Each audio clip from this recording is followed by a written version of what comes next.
Hello Pisces, Sun, Moon, Rising, and Venus signs. Kamusta kayo? Sana po ay nasa mabuti kayong kalagayan. Welcome back po sa Star Tarot.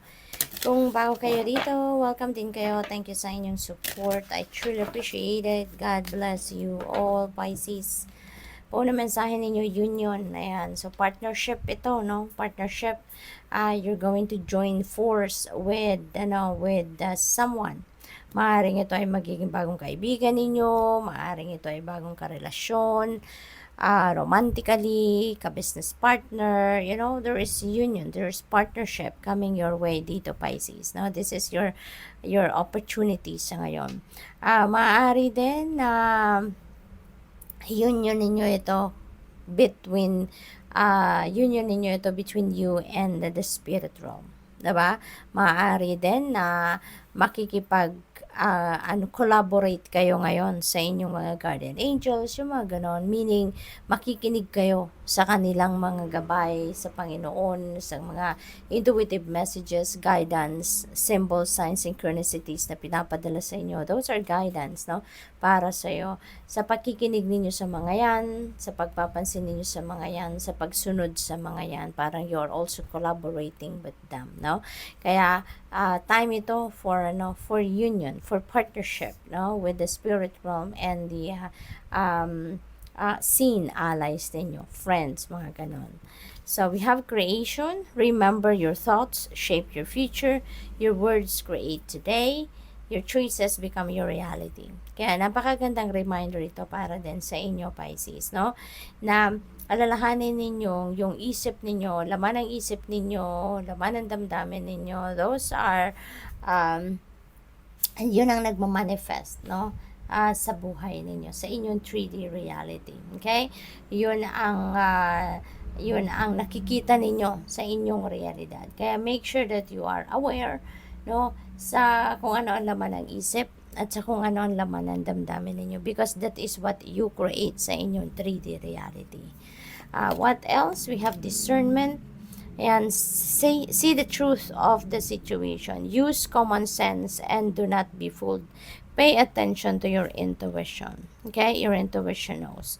Use your own judgment and discernment dito, Pisces, no? To see the truth of your situation. Huwag kayong maniniwala sa kung anong sinasabi sa iyo ng mga tao.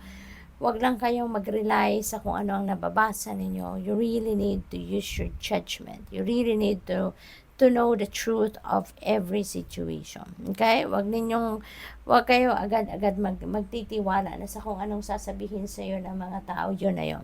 No? Hindi na kayo gagawa ng sarili ninyong investigasyon, hindi na kayo magre-research, hindi na ninyo aalamin ang mga kaganapan.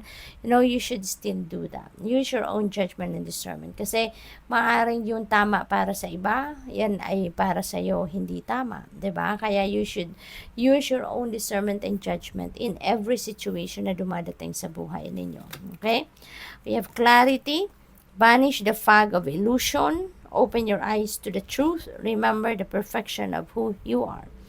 Okay, so there is clarity na paparating, no, sa buhay ninyo. You have that kalinawan na sa inyong isipan at mapapawi na ang inyong akala, kasi maaaring yung mga akalang ito is yun lang talaga, yung akala ninyo tama, yung pala mali. Akala ninyo mali, yung pala tama, 'di ba?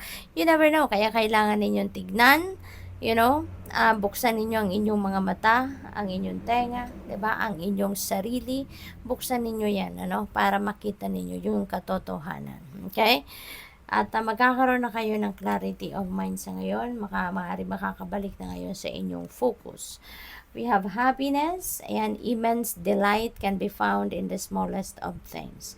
Cultivate flattering moments of joy. Ayan. So, mayroong happiness, kasiyahan, kaligayahan, no, nababalot sa inyo sa ngayon, Pisces. At maaaring yan ay magsisimula sa maliliit na bagay, no? The more na natututo kayong mag-appreciate ng mga simpleng bagay, maliliit na bagay, mas marami pang bagay, no? Mas marami pang blessings, no, and good things na ipapadala sa iyo ang universe once na marunong kayong mag-appreciate, marunong kayong magpasalamat, no, sa mga biyayang yan. Kaya, the more na nagpapakita kayo ng kaligayahan, the more na nagpapakita kayo ng gratitude sa universe, mas marami pang bagay, sitwasyon, tao na positibong epekto sa inyo na ipapadala sa inyo ang universe para mas lalo kayong maging masaya. Okay? What else? We have strength, you have courage, you can endure, find your center, and spiral into your power. Okay, so feeling ko dito yung inner strength ninyo, no? Papaganahin ninyo yan, yung inner strength ninyo, gigisingin ninyo yan, and you are going to, you're going to activate your inner strength ngayon, encourage sa buhay ninyo para nang sa gayon, malagpasan ninyo kung ano man yung mga challenging situations, kung ano man yung mga obstacles siguro na kinakaharap ninyo at napanghihinaan ng kayo ng loob. Kaya ngayon, you're being advised, no? Encourage na i-activate ninyong inner strength ninyo. And lahat malalagpasan ninyo. Lahat masusolusyonan ninyo. Okay? So what else? We have manifestation. Your dreams have untold energy. Open the door and let them leave. Desire and belief are your power. Okay?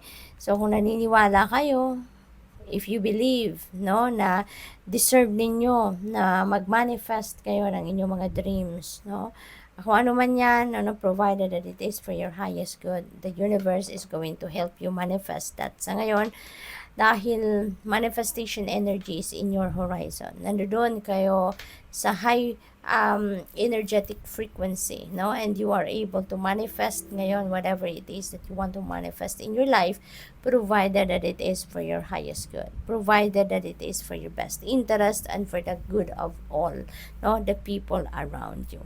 So what else? We have friendship. Ayan. So dito meron tayong union, meron friendship. So most likely talaga you're going to create a new union sa buhay ninyo, no? Meron ditong bagong partnership, collaboration, diba? Relationship na mabubuo between you and another person, no? At maganda rito kasi kung sino man ang magiging bago ninyong kaibigan sa ngayon, maaaring this person is parang soulmate ninyo, no? Na maaaring sa una pa lang na pag-exchange ninyo ng conversation, ramdam na ninyo, no, na parang swak na swak kayo. Yung parang matagal na kayo magkakilala, magaan agad yung loob ninyo sa bawat isa. Yung, yung ganun. So, kaya, this is also the time that you're going to reevaluate your friendly relationships.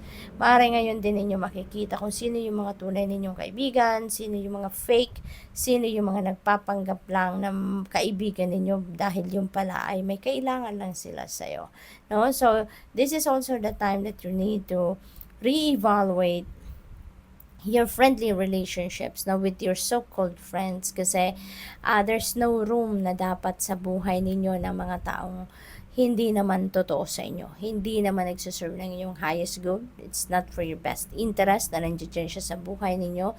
Waste of time and energy, and negative energy lang ang bit-bit niyan sa buhay ninyo. So it's time to